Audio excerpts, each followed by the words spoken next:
So Charlamagne the God called out Trump, and well, Trump fired back, labeling him as, quote, low IQ and a racist sleazebag. But critics say Trump's just describing himself, everything he's been accused of for years. Here's what Charlamagne had to say. How do you rate his presidency so far? I wouldn't give it a good rating, Why not? Simply because, the least of us are still being impacted the worst. Like when you look at something like, the big beautiful bill, that's something that, I'm going to benefit from because of the tax bracket that I'm in. But, there's going to be so many people that's hurt by that bill. And, anything that takes away Medicaid from people and is going to put people in a worse financial situation than, they were previously in, I'm not for. Dog here today for Monday, August 4th goes to President Donald J. Trump. Now, if you haven't heard, I was on Lara Trump's show My View on Fox this past weekend. Drop on the clues bombs for Lara Trump. She's been a guest on Breakfast Club before, so I had no problem showing up to her program. I'm one of those silly rabbits who still believes in the First Amendment, okay, freedom of speech. Thankfully, Lara is a Trump who still believes in freedom of speech because her father-in-law, the 47th president of the United States of America, did not take too kindly to some things I had to say. I mean, where is the lie? Trump's big beautiful bill is gonna make the rich richer and the poor poorer. Okay, the other issue I said on My View with Lara's Trump is I believe traditional conservatives are quietly staging a political coup to take their party back from MAGA. I explained this to y'all a couple of weeks ago. Just a conspiracy theory I have. It just feels like traditional conservatives who lost the party to Trump could use this opportunity to get it back because the MAGA base wouldn't be upset at all if they impeached Trump and voted to remove him because he's in the Epstein files. Trump didn't like any of that, so he replied with a long-ass post on Truth Social. The very wonderful and talented Lara Trump, whose show is a big rating success, put racist sleazebag Charlamagne the God. Why is he allowed to use the word God when describing himself? Can anyone imagine the uproar there would be if I used that nickname? We'll study your lessons. He's a low IQ individual, has no idea what words are coming out of his mouth, and knows nothing about me or what I've done.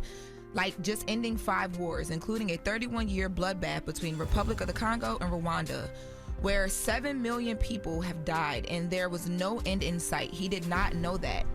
Or India and Pakistan, or wiping out Iran's nuclear capabilities, or closing the horrendous open border, or creating the greatest economy where prices and inflation have come way down, and where stupid and corrupt Joe Biden set the record for doing the worst job as president ever. But this dope Charlamagne would vote for Sleepy Joe or Kamala? ? Remember, 1 year ago, our country was dead, and now it's the hottest, and he capitalized hottest, country anywhere in the world, MAGA. Now, the personal insults, I don't care. He called me a sleazebag. I looked up the definition of sleazebag. Says it's a disgusting or despicable person. Depending on who you ask, that may apply to me. Okay, I personally prefer friendly neighborhood a-hole. He said I'm a low IQ individual. I don't know. I've never taken an IQ test. He said I have no idea what words are coming out of my mouth. Absolutely true. Okay, I've been surprising myself my whole life, like, damn, I actually said that? Now, let's get to your claims. He said I don't know anything about him ending 5 wars. Mr. President, nobody knew that, because it's not true. All right, there is zero evidence, nothing credible whatsoever that says President Trump played any role in ending the ongoing, keyword, ongoing conflict in the eastern DRC or in Rwanda. Okay, America has not brokered any major peace deal between the DRC and Rwanda during Trump's second term.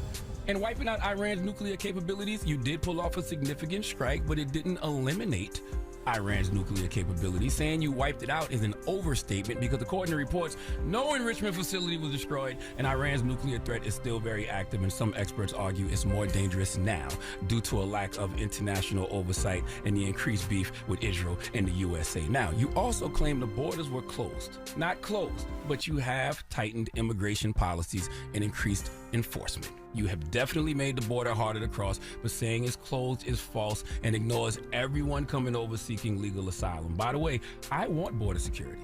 I just want you to keep your promise of deporting illegals and criminals. But since Homeland Security started to work to deport more people, okay, immigrants with legal status or no criminal history are being detained and deported too. That's not right. Okay, your family is always in fear. Whose family you talking about? Okay, all right, listen. My fellow Americans, listen. Listen, my fellow Americans, we are in a strange time right now. A time we have never seen because authoritarian strategy is being used against anyone who speaks out against this administration. But that, along with his reaction to what I said on Lara Trump, shows how authoritarians will attempt to bully people into pushing false narratives. President Trump, do you realize the best way to get the headlines you want is to simply do a good job? Is to simply do right by all Americans? He called me a racist.